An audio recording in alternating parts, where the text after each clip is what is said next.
A luxury car slowly pulls into a quiet underground parking lot, setting a tense and mysterious mood.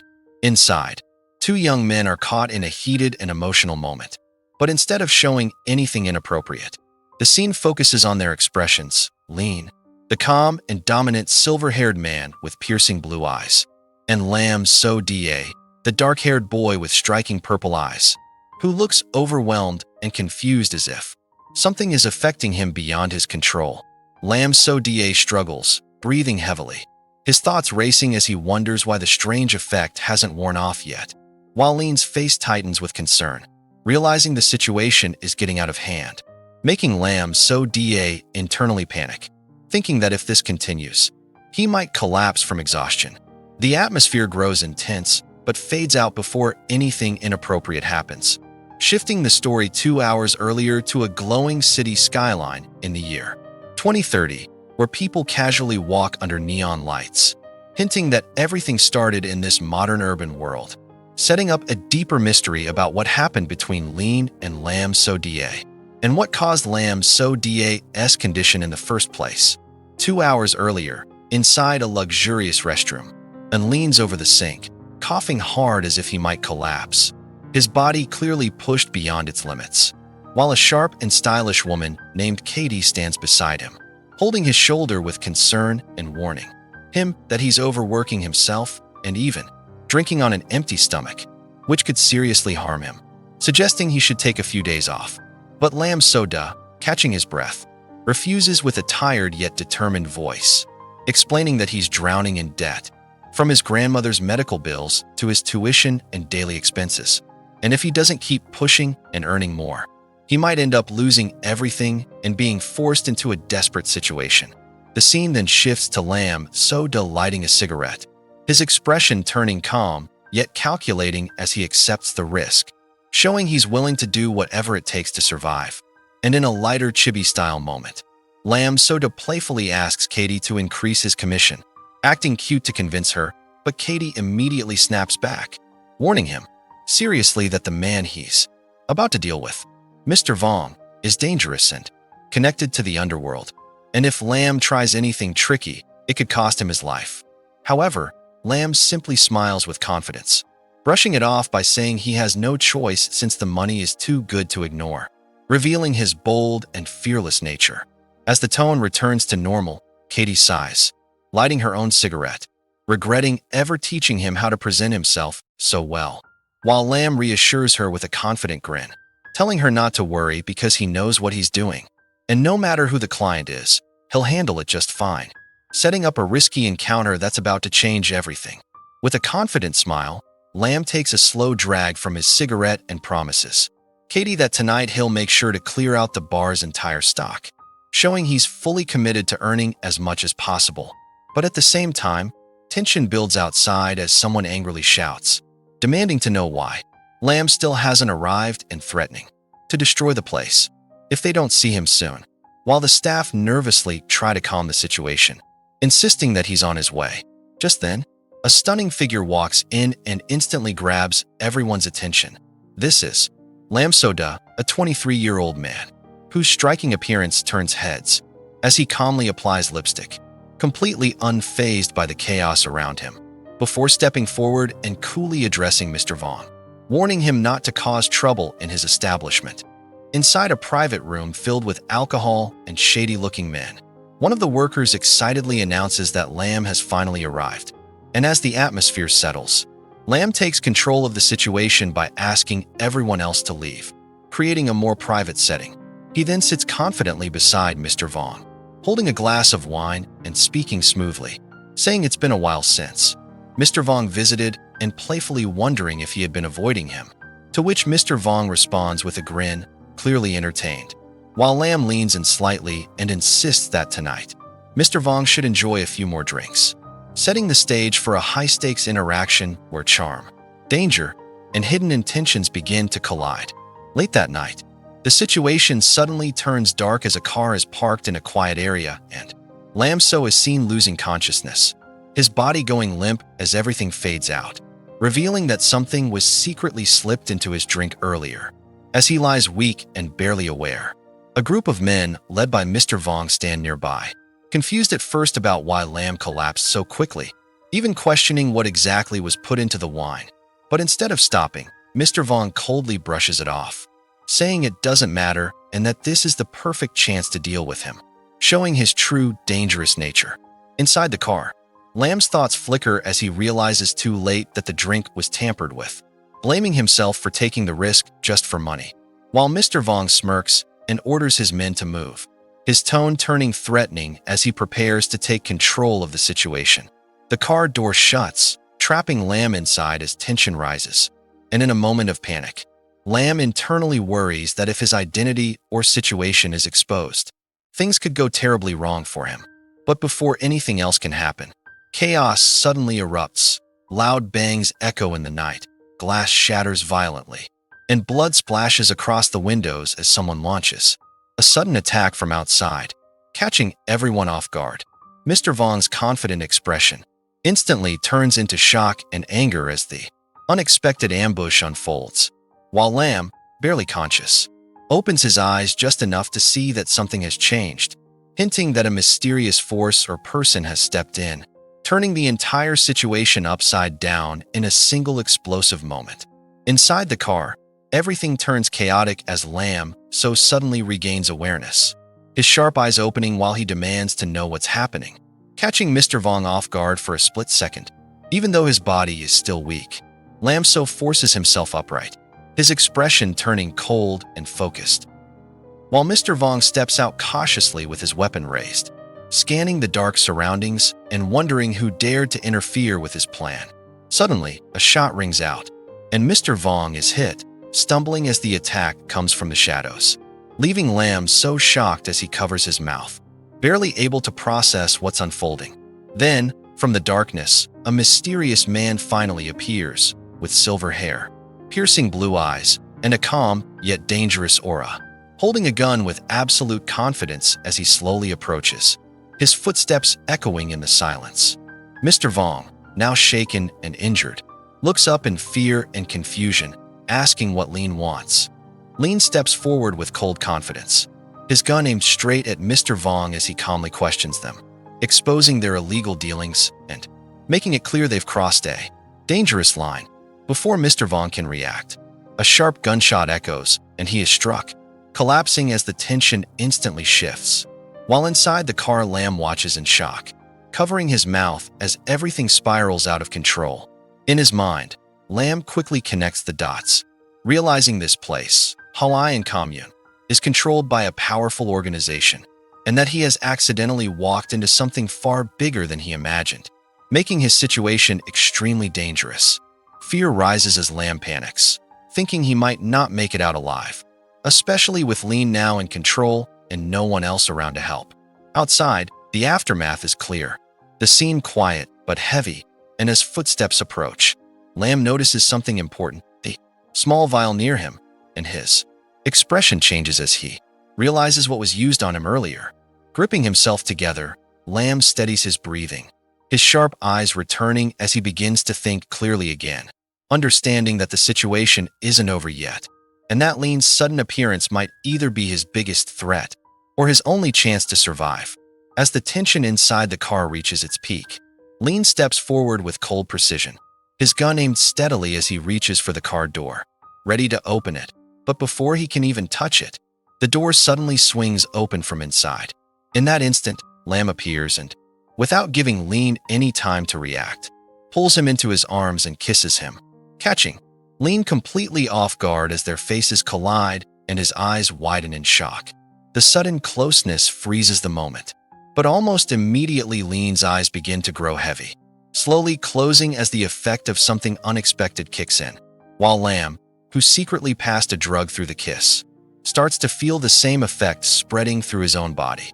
Their breaths mix, both losing strength as the tension shifts into confusion, and Lin's grip on his gun loosens slightly as his body weakens, while Lam struggles to stay conscious, realizing the medicine is far stronger than he anticipated. Moments later, Lam pulls back slightly, his hand moving to his head as he removes the wig, revealing his true identity, his expression changing as the drug begins to affect him more intensely. making his heart beat faster and his body feel unusually hot and restless. His gaze slowly shifts toward Lean, lingering for a second longer than before, as he tries to control himself, understanding that the situation is becoming dangerous in a completely different way, and that the effect of the medicine is now something neither of them can easily ignore. As the drug's effects fully take over, Lam's mind turns hazy, shown in a playful chibi moment where his thoughts spiral out of control, his face flushed as he struggles to stay conscious, while Lean lies beneath him, equally affected, their breathing unsteady and the tension between them shifting into something confusing yet intense. Even in this state, Lam tries to convince himself to stay calm, reaching out and grabbing Lean's hand as if grounding himself, quietly suggesting that they should just help each other get through this situation. His voice low and unsteady, while Lean, barely conscious, doesn't resist, their hands tightening together as the moment blurs into soft, dreamlike visuals. The scene fades under the moonlight outside the building, signaling the passage of time, and soon Lean slowly opens his eyes, regaining awareness in a quiet room, his sharp blue gaze returning as he processes what happened, while two men stand nearby, one brown-haired man in a vest, whom we'll call Kai, and another man in a hoodie, whom we'll call Jean, both looking concerned as Kai asks if Lean is okay. Lean responds calmly, sitting up despite the lingering weakness, and questions how he got back, while Kai explains that they were waiting outside, and when Lean didn't return, they went to check and found him unconscious in the car, bringing him back themselves. As the conversation settles, Lean's expression grows serious, his mind clearly replaying the events of the night as Lam's blurry memories play out in chibi form, showing confusion about what really happened that night, while Lean, now awake, sits quietly holding his head, clearly unable to remember everything. Meanwhile, two men beside him, Kai and Jean, argue in hushed voices, warning each other not to say too much, while Lean tries to piece things together, wondering why his memory feels so incomplete. Suddenly, the atmosphere shifts as a new man appears at the doorway, calm yet intimidating, and we learn his name is Bui Shuyan, a 35-year-old with a sharp gaze and a cigarette in hand, casually commenting that he heard Lean messed up this time and was out cold for an entire day and night. His tone relaxed but clearly judging the situation. Kai quickly steps forward, trying to block him, insisting that Lean is still resting and that Bui Shuyan should come back later. But before things can escalate, a sudden sharp pain hits Bui Shuyan as something strikes near his ear, shocking everyone. Kai immediately reacts, grabbing Bui Shuyan and warning him again not to disturb Lean, making it clear that Lean's condition is serious. The tension thickens as the room falls silent, and at that moment, Lean, now fully alert, grips his gun with a cold, focused expression, his blue eyes sharp and dangerous, signaling that despite everything that happened, he is already back in control and ready to take action. The scene continues in a tense hallway as Bui Shuyan walks away, holding his head in irritation after the earlier confrontation, while Kai stands near the open door, watching carefully and keeping his guard up. Inside the room, Jean leans closer to Lean and reports that according to Mujia, this Wednesday they'll be heading out to pick someone up, and another group will be working alongside them, asking if Lean wants to join the mission. But Lean, calm and focused, grips his gun and replies that he has something important to investigate first and won't be going anywhere for the next few days, making it clear that whatever happened before is still on his mind. The story then shifts to Wednesday afternoon, where Lam appears in a completely different setting, dressed neatly and blending into a normal life as he talks on the phone, confidently saying that he followed instructions and dressed properly, joking that if it wasn't for his connection to the assistant director, he wouldn't have gotten this role as a prop assistant on set. While holding up his phone as if to prove it, Lam talks on the phone with his friend Min, who playfully questions why Lam is suddenly dressed so formally, warning him not to reveal that he's still a student, and reminding him that since they're both part of a cosplay group, he already knows Lam is skilled at handling props. Min then suggests Lam should take advantage of the break and follow the film crew for a month to earn some extra money, reassuring him that even after school starts, there will still be work opportunities, while also mentioning that Lam's previous job at the bar was risky and it was a good thing he quit before something bad happened, to To which Lam, holding his phone and forcing a small smile, quietly replies that something has already happened, hinting at the intense night he just went through. As the call continues, Lam thanks Min sincerely, and Min responds warmly, saying he's just relieved Lam is finally trying to live a stable life. But once the call ends, Lam's expression changes, his thoughts drifting back to Lean, remembering how he almost lost control and how dangerous that situation was. A flushed and embarrassed reaction flashes across his face as he recalls the moment, quickly shaking it off in a comedic chibi-style panic, trying to compose himself, but deep down he knows things have already gone too far. As Lam continues walking down the street, still on the call, he raises his phone and says, "Hey Min, I'll send you a picture so they can recognize me easily." But the moment he steps forward, thud, he accidentally bumps straight into someone and loses his balance, falling onto the ground in a slightly embarrassing way, his tie flying loose as he sits there stunned. When Lam looks up, he sees a mysterious man standing in front of him, dressed almost exactly like him, wearing a mask and cap, giving off a calm yet intimidating vibe. And for a second, both of them lock eyes in silence, the masked man letting out a quiet, dismissive breath before turning away as if it was nothing. Meanwhile, Lam sits there annoyed, thinking, what kind of person bumps into someone and doesn't even apologize? And on top of that, he's dressed just like me. Is he copying my style or what?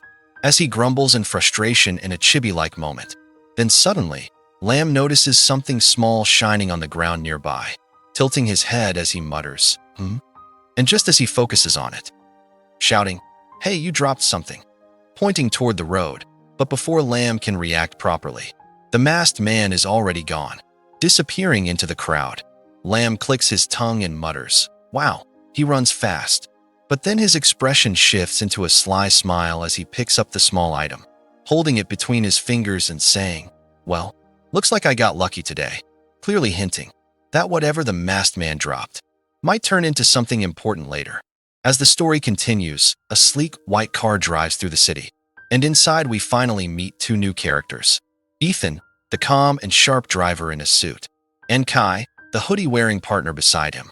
As Ethan says, "Looks like we arrived early," and Kai replies, "Better early than late. But did the Chu family send the photo yet? How are we supposed to recognize the target?" The narration reveals that their target is a mysterious top-tier assassin from the Hoa Tan organization. Someone so secretive that even people in the underworld don't have his picture. But there's one clue. All members wear identical white suits with ties and a badge, making them easy to identify at a glance. Meanwhile, back on the street, Lam stands near the road holding his bag as a car approaches and lightly honks, catching his attention, while the city scene shows cars passing by under pink blossom trees. Inside the car, Kai squints and says, "Is that him?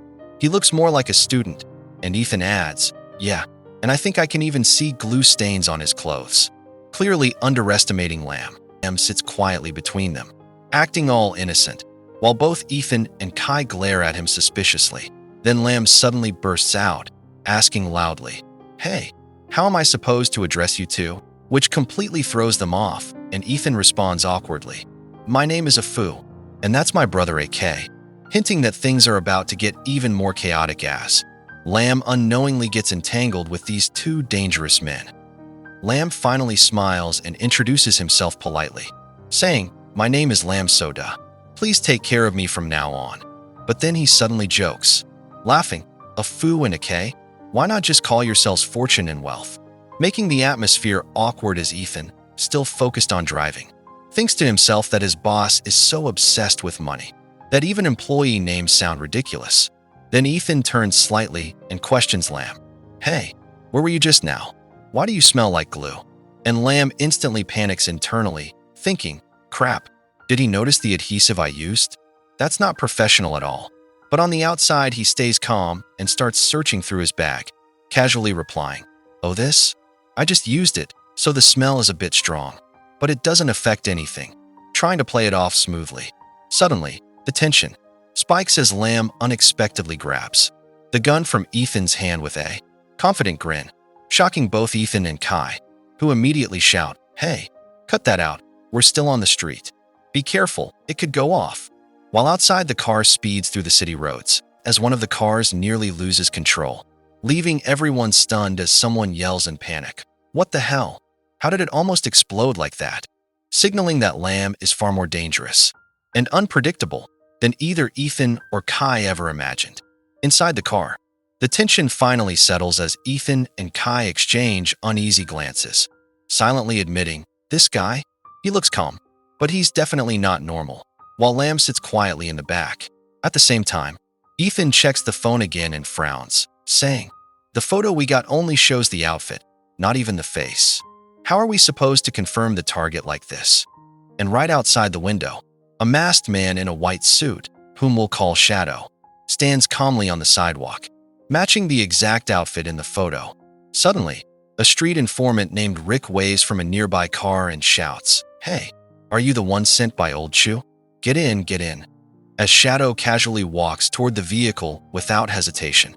The scene then shifts to a luxurious club where a mysterious woman named Scarlet, dressed in red with sharp eyes and a cigarette in hand, listens as a silver-haired man named Lean shows her a photo and asks, he was here last night and left with a blonde girl. Do you know who she is? But Scarlet exhales smoke and replies lazily, how would I remember? This place is always crowded and complicated, clearly uninterested. Lean's expression turns cold as he orders, put that out, and get me the security footage from 3 days ago, hinting that something much deeper is going on behind the scenes. While back on the streets, both Lam and Shadow are unknowingly moving toward the same dangerous game.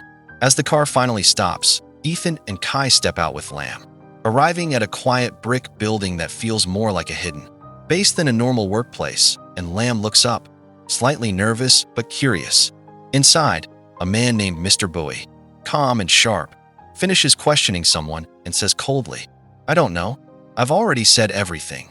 Just as Ethan reports, Mr. Bowie, we've brought him. And Mr. Bowie glances at Lam with interest, casually noting how strange it is that someone with such a student-like appearance doesn't seem scared at all.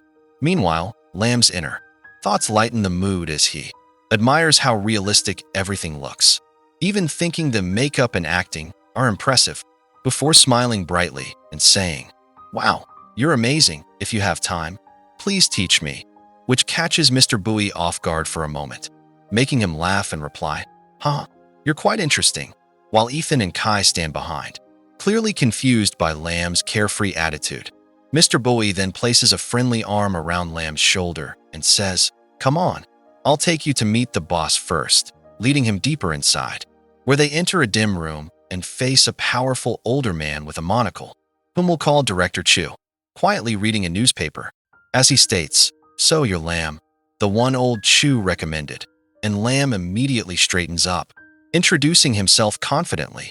Yes, sir. I have strong professional experience, whatever you need. I can handle it.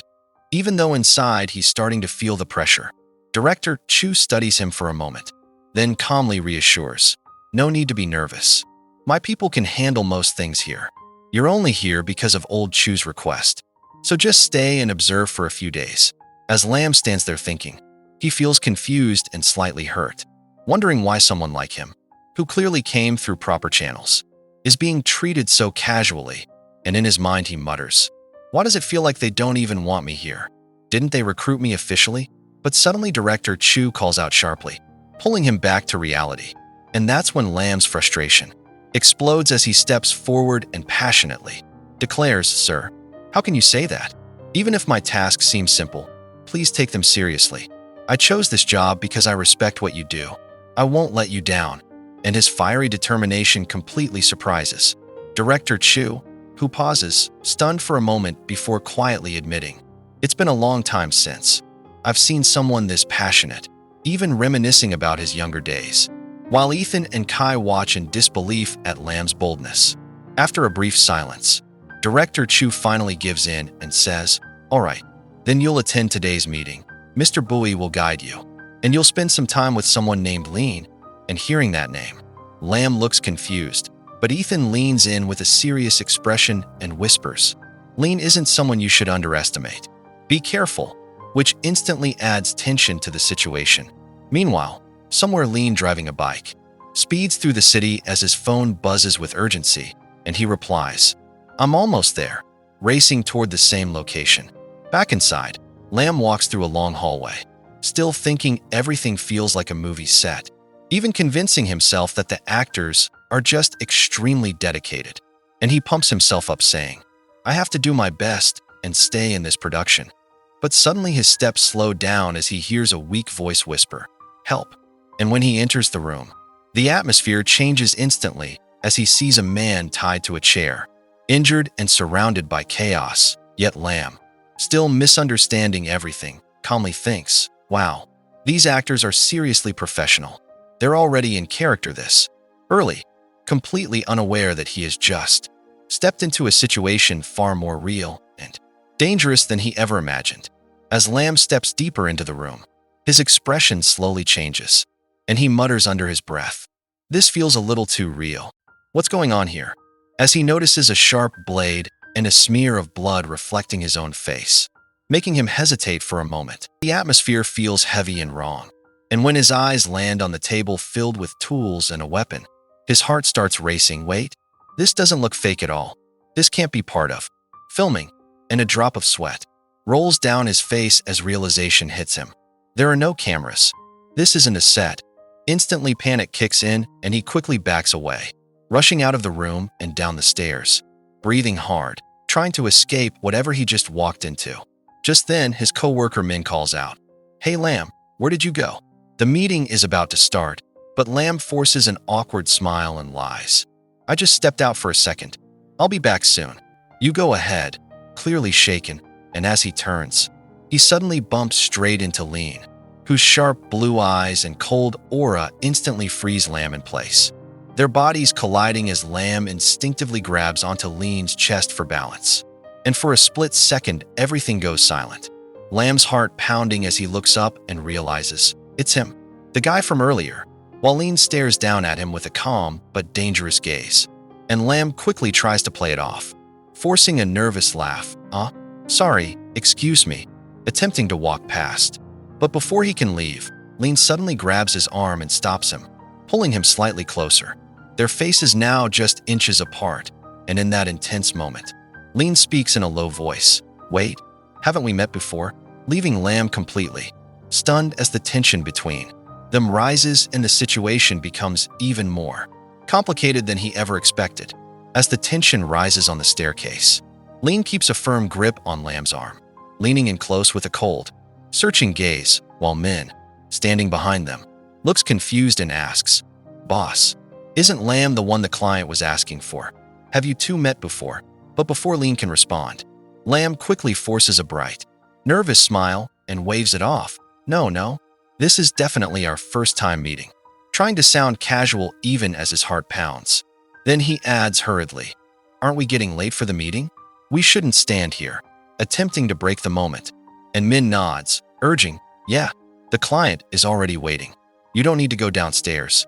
There's a restroom upstairs," as he pulls Lam along, while Lean silently watches, his sharp eyes lingering on Lam with suspicion. Once alone, Lean's expression darkens slightly, clearly unconvinced,